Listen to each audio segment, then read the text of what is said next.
se on tässä. Nyt se tulee. Here I come. Kattokaa tarkkaan. Kattokaa tarkkaan. Mitä siinä lukee? Se on nyt kelmussa, se ei oikein näy sieltä, mutta näkyy sieltä näihin kuviin. Kattokaa, meikäläisen 4-vuotiaana piirretty pikkulintu on siinä. Tunnelmiin. Nyt on tatuoituna. Nyt meikäläisellä on tatuoitu se teksti. Näihin kuviin. Ja sitten toi ja tunnelmiin. Pikkulintu on toi merkki. 4-vuotias ei osaa piirtää, mutta mä tein pikkulintun.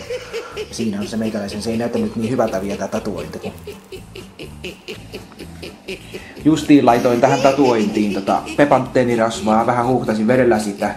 Ja pistin pepantteenirasvaa tähän tatuointiin. Niin jos joku nyt väitetään, mikä tästä tatuoinnista puuttuu, niin tässähän lukee näihin. Tossa lukee kuviin. Tunnelmiin.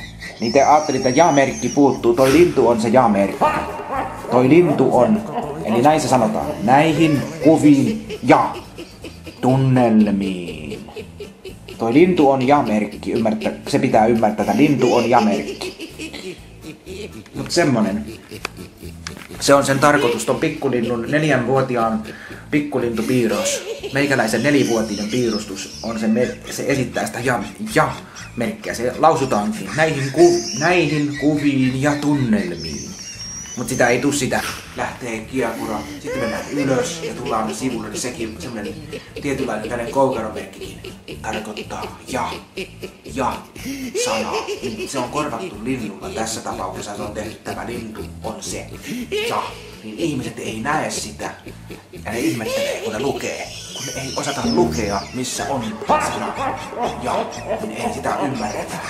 Lukee ylpeänä ääneen videoillaan, vaikka lukeminen tulee klak, klik, tsak, kansia. Kun ei osata lukea, missä on sana ja, niin ei sitä ymmärretä.